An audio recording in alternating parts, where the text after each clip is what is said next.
여러분, 어떤 학교에서든 어떤 전공이든 본인이 준비된 지원자면 취업은 문제 없습니다. 네, 여러분 안녕하세요. 반갑습니다. 예비 승무원들의 멘토 테디쌤입니다. 네, 여러분 오늘은 졸업 후에 승무원과는 별개로 좋은 곳에 취업하려면 어떤 노력을, 어떤 스펙을 쌓아야 하는지 그 구체적인 방법과 현실을 말씀드리려고 합니다. 사실 대부분의 학생들이 항공과 가는 이유는 승무원이 되기 위함이기 때문에 이외의 직업을 상상조차 안 하는 경우가 정말 많습니다. 우선 결론적으로 말씀드리자면 항공과에서 승무원을 제외하고 다른 직무에 취업을 하려고 했을 때 메리트가 되는 부분은 거의 없고 상당히 제한적이다라는 게 현실입니다. 이 전공 자체에 항공, 서비스 이런 게 들어가다 보니까 다른 직무, 다른 어떤 산업의 회사에 있는 면접관들에겐 그 전공이 아이러니하게 다가올 수밖에 없는 거죠. 그래서 기본적으로 항공과 졸업 후에 승무원이 되지 못한 대부분의 친구들은 그냥 일반 서비스 직무로 자리를 잡는 경우가 거의 대다수입니다. 가장 기본적으로는 호텔, 비서, 항공 지상직,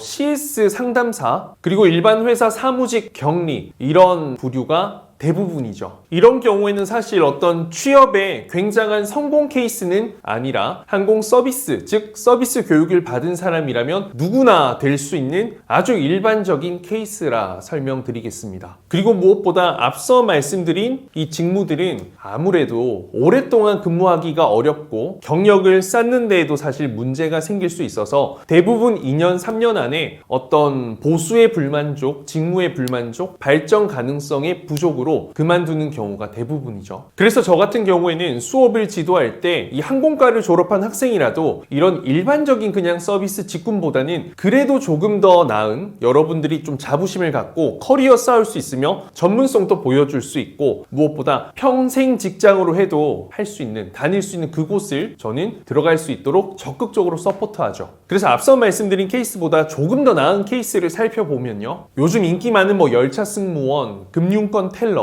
그리고 카지노 딜러 이런 부류의 직업들이 있을 겁니다. 이렇게까지는 사실 주변에서도 흔히 찾아볼 수 있고 제 학생 중에서도 케이스는 정말 무궁무진하게 많습니다. 이외에 조금 더 잘된, 정말 잘된 케이스들, 어떻게 보면 항공 서비스 졸업해서 가장 잘 될 수 있는 이 극한의 케이스를 살펴보면요. 중견기업 이상의 영업 관리를 포함한 다양한 직무, 대기업도 물론 포함이고요. 그리고 증권사 업무 지원 혹은 은행권에 정규직으로 채용되는 것, 그리고 앞서 말씀드렸듯 대기업에도 정말 다양한 직무가 있기 때문에 본인이 들어갈 수 있는 자격이 되는 그곳에 최종 합격한 케이스가 가장 취업을 잘한 케이스라고 이야기할 수 있고요. 이거는 항공과와 별개로 보더라도 굉장히 잘된 케이스입니다. 실제로 굉장히 이 잘된 케이스 또한 테디쌤 네이버 밴드가 있어요. 아래 댓글에 달아둘 텐데 거기 들어와서 보면 실제 후기들 많이 볼 수 있을 테니까 여러분들이 좀 어떤 마음가짐으로 준비해야 하는지 좀 미리 계획하는 것도 정말 좋을 것 같습니다. 그래서 제가 여러분들에게 현실적인 조언을 좀 하겠습니다. 여러분, 승무원이 되는 확률이 항공과 들어가도 굉장히 적습니다. 그렇기 때문에 여러분들 다른 직업을 선택할 때 최소한 좀 떳떳하고 내가 정말 오래 평생 다닐 수 있는 그런 좋은 직업을 찾아가야 한다는 겁니다. 자, 이렇게 제가 총 3부류에 달하는 졸업 후의 어떤 진로를 확인해 봤는데요. 마지막 가장 잘된 케이스가 되기 위해서 일단 기본적으로 전문 학사보다는 4년제 일반 학사를 필요로 하는 곳이 대부분입니다. 대졸 공채가 대부분이기 때문에 그렇죠. 또 여기서 중요한 건 전문대에서 취득한 학점은행제에서 취득한 일반 학사랑은 조금 차이가 있다. 서류상 결격 사유는 되지 않겠지만 지원해서 최종 면접 갔을 땐 면접관들의 시선엔 당연히 어떤 색안경을 끼고 바라볼 수 없는 포인트가 된다. 자, 두 번째는 학점과 스펙입니다. 학점은 3.8, 3점 후반 이상을 기본으로 두고요. 저는 4.0 이상이 좀 안정적이다라고 말씀드립니다. 일단 학점과 스펙은 서류 평가에도 지대한 영향을 끼치고요. 여러분들의 어떤 성실성, 핵심 역량을 보여줄 수 있는 포인트가 되기도 합니다. 그래서 토익 스피킹 기본으로 토익은 800점 이상, 800 중후반이면 더 좋고요. 토스는 6 이상, 그리고 7이면 가장 좋습니다. 그리고 추가적으로 제2외국어는 일본어, 중국어 있는데 중국어 기준으로 봤을 땐 HSK 5급 이상,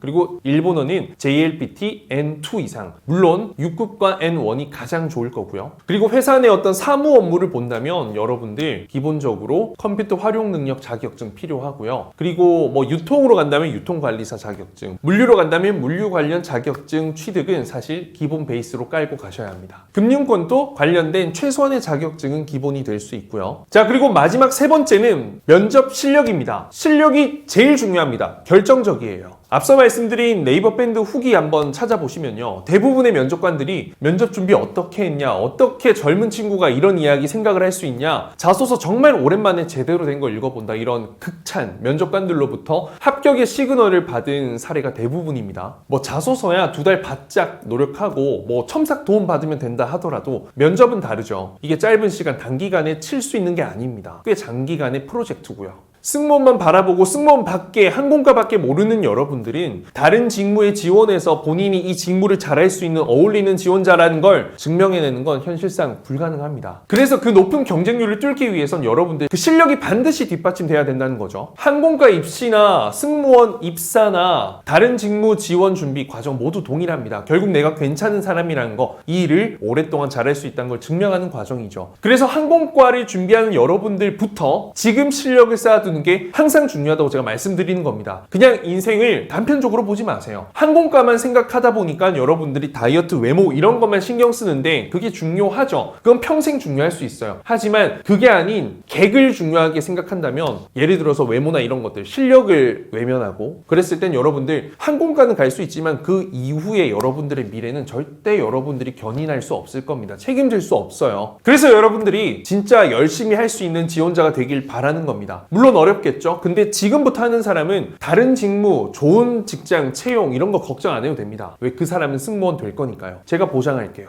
코로나 이후에 항공산업이 힘들어서 걱정하는 분들 많을 겁니다. 결국에는 학교나 전공의 문제 이전에 여러분들이 문제가 된다는 게 큰 문제죠. 여러분들이 준비된 지원자라면 학교, 전공 중요하지 않습니다. 다만 어떤 학교이냐 전공에 따라서 이런 준비된 지원자, 준비를 하는 사람들이 많냐 적냐라는 확률의 차이고, 여러분들은 그 속에 스며들기 때문에 좋은 학교, 더 높은, 더 경쟁률 높은 곳으로 가야 된다는 거죠. 세상 만만치 않습니다, 여러분. 정신 바짝 차리고 3학년 제대로 보내세요. 3년 뒤에 울면서 후회하기 싫으면 지금 제대로 하셔야 됩니다. 알겠죠? 고생하셨습니다, 여러분. 화이팅!